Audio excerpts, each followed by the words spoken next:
بسم اللہ الرحمن الرحیم۔ قابل قدر سامعین گرامی، ہم لوگ ابھی پنجاب کے سفر پر ہیں، جیسا کہ کمیونٹی پوسٹ سے بھی آپ نے دیکھا ہوگا۔ ابھی ہم یہاں پر حافظ اور قاری دلشاد صاحب ان کی میزبانی میں، اور یہ جو ادارہ ہے جہاں پر بیٹھ کر میں یہ ویڈیو ریکارڈ کر رہا ہوں، یہ پنجاب کا مسلم اکثریتی ایک شہر ہے جو فسادات کے موقع پر بھی الحمدللہ محفوظ رہا تھا۔ کافی اس کی لمبی تاریخ ہے۔ مالیر کوٹلہ یہ ضلع ہے، وہیں سے قریب میں 10 کلومیٹر کے فاصلے پر ایک قصبہ ہے دلیل گڑھ، وہیں کا ایک ادارہ ہے جامعہ فیض العلوم، جہاں کے ذمہ دار مولانا عبدالغفور صاحب ہیں، اور کچھ ساتھی ماشاءاللہ کافی خدمت گزار، کافی خوش مزاج یہاں کے اساتذہ، یہاں کا عملہ، ان سے ہماری ملاقات ہوئی۔ یہاں پر اچانک میں ویڈیو ریکارڈ کرنے کا مقصد اصل میں دوستو یہ ہے کہ ابھی 2-3 دن پہلے ایک ویڈیو وائرل ہوئی، آپ نے دیکھا، محمد مانک نام کا نوجوان مسلمان، اس نے 9-10 آپ نے دیکھا ہوگا اخبارات میں، اخبار والے تو کہہ رہے ہیں پتہ نہیں کتنے لوگوں کی جان بچائی، اس نے 9-10 لوگوں کی اس نے جان بچائی، اور وہ ہندوستان کا ریئل ہیرو بن کر ابھرا ہے۔ ہاں، آپ نے دیکھا ہوگا۔ دوستو بزرگوں، یہاں پر مختلف قسم کی باتیں کہی جا رہی ہیں، اور اس واقعے کے تناظر میں آپ ایک بات سمجھیں۔ آج کل جہاں پر سمپردائکتا پھیلائی جا رہی ہے، فرقہ واریت پھیلائی جا رہی ہے، ایک دوسرے کو لڑانا، آپس میں ہندو مسلم کرانا، یہ جو کچھ ہو رہا ہے، اس ماحول میں ایسے جو واقعات ہوتے ہیں نا، یہ صحیح اسلامی تعلیمات کو امت کے سامنے لاتے ہیں۔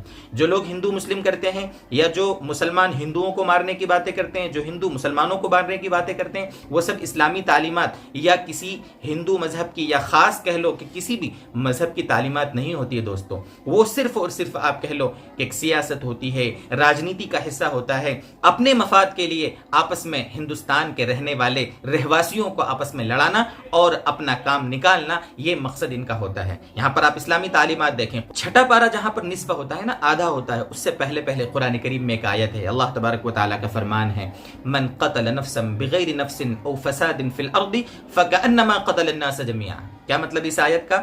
آیت کے اس حصے کا مطلب یہ ہے کہ جس نے کسی انسان کو قتل کر دیا بغیر اس کے، یعنی جس کو قتل کیا ہے نا، اس نے کسی کو قتل نہیں کیا تھا، اس نے زمین میں فساد نہیں مچایا تھا، اس کے باوجود کسی نے اگر کسی کو قتل کر دیا، فکأنما قتل الناس جميعا، گویا کہ اس نے سارے انسانوں کا قتل کر دیا۔ اور ومن احیاها فکأنما احیا الناس جميعا، اور جس نے کسی ایک انسان کی جان بچائی، کسی ایک انسان کی زندگی کا ذریعہ بن گیا، گویا اس نے سارے انسانوں کو بچا لیا۔ یہ اسلامی تعلیم ہے دوستو بزرگوں۔ اسلام یہ نہیں کہتا مارو کاٹو۔ لوگ اسلام کے نام پر جو بدگمانیاں پھیلاتے ہیں، وہ ان کی غلطی ہے۔ وہ صحیح اسلام کے جاننے والوں سے اسلام کو سمجھنے کی کوشش کریں۔ لوگ کیا کر رہے ہیں، مسلمان کیا کر رہے ہیں، وہ اسلام نہیں ہے۔ اسلام تو وہ ہے جو صحیح قرآن و حدیث کی روشنی میں اسلام کے جاننے والے آپ کو بتائیں۔ آج کل دوستو اللہ معاف فرمائے، مسلمانوں کا بھی مسئلہ ہے، مسلمانوں کی بھی غلطیاں ہیں کہ انہوں نے اسلام کے نام پر بہت ساری چیزوں کو پھیلا دیا، بہت ساری چیزوں کو چلا دیا جو اسلام کا حصہ نہیں ہے۔ اسلام کی تعلیم تو یہ ہے، اسلام جب کسی کی جان بچانے کا مسئلہ ہے تو اسلام کی تو تعلیمات یہاں تک ہے کہ جانوروں پر بھی ظلم نہ ہو۔ جانوروں کے بارے میں اللہ کے نبی صلی اللہ علیہ وسلم کی تعلیمات اتنی اعلیٰ ہیں، اتنی زبردست ہیں کہ آپ ان کا تصور نہیں کر سکتے۔ قربانی کے موقع پر بہت سارے لوگ ہیں، ہمارے ہندو بھائی بھی ہوتے ہیں، بیچارے اعتراض کرتے ہیں، چونکہ ان کو قربانی کی اور اس بارے میں صحیح تعلیم کیا ہے، اس کی حقیقت ان کو پتہ نہیں ہوتی ہے۔ دوستو اسلام کی تعلیمات تو جانوروں کے بارے میں بھی کیا ہے۔ آپ نے مشہور واقعہ سنا ہے، فاحشہ عورت تھی، فاحشہ عورت، اس نے ایک پیاسے کتے کو پانی پلایا، جس کی بنیاد پر اللہ کے نبی صلی اللہ علیہ وسلم نے فرمایا کہ وہ عورت جنت میں چلی گئی۔ یہ اسلام کی تعلیمات ہیں۔ اور وہی ایک عورت ہے، اس نے بلی کو پال رکھا تھا، اس کو اس نے کھانے کے لیے چھوڑا نہیں اور کھانے کے لیے کچھ دیا نہیں، اور وہ بھوک اور پیاس کی شدت میں مر گئی، تو اللہ کے نبی نے فرمایا وہ عورت اس بلی کو بھوکا پیاسا رکھنے کی وجہ سے جہنم کے مستحق ہو گئی۔ یہ اسلام کی تعلیمات ہیں۔ جانوروں کے بارے میں بھی اتنی پیاری اسلام کی تعلیمات ہیں، تو اسلام کیسے انسانوں کو مارنے کا حکم دے گا دوستو بزرگوں؟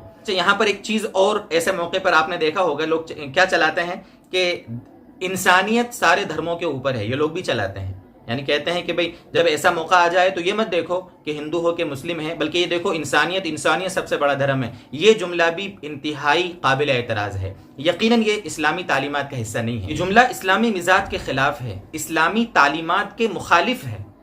یہ جو لوگ کہتے ہیں نا کہ بھئی انسانیت سب سے بڑا دھرم ہے، یہاں پر اس کی جان بچانے کا حکم اسلام نے دیا ہے۔ اسلام سب سے اوپر ہے، مذہب اوپر ہوتا ہے، انسانیت بھی ہے، اس کی بھی حقیقت ہے، لیکن جان بچانا تو اسلام کا ہی حکم ہوا نا، تو آپ اس کو اسلام سے اور مذہب سے اوپر کیسے کہہ رہے ہو؟ ایسا نہیں ہے۔ اس لیے یہ جو ٹاپک ہے ابھی اور یہ جو موضوع ہے خاص طور سے اس کو ہم نے ابھی بنایا اس لیے ہے، مقصد اس کا یہ ہے کہ ہمارے اگر ہندو بھائی بھی اگر اس کو دیکھ رہے ہیں، مسلمان بھائی دیکھ رہے ہیں، تو وہ صحیح اسلامی تعلیمات کو صحیح اسلامک جو نالج رکھنے والے علماء ہیں ان کے پاس بیٹھ کر اسلام کو سیکھیں، سمجھیں، اسلامی تعلیمات کو اپنائیں، اور ہمارے مسلمان بھائیوں سے بھی ہم گزارش کریں گے کہ وہ صحیح اسلامی تعلیمات کو لوگوں کے سامنے عام کریں، وہ صحیح اسلام کو فالو کرنے کی کوشش کریں۔ اللہ تبارک و تعالی ہمیں اس بارے میں صحیح سمجھ دے اور عمل کی توفیق عطا فرمائے۔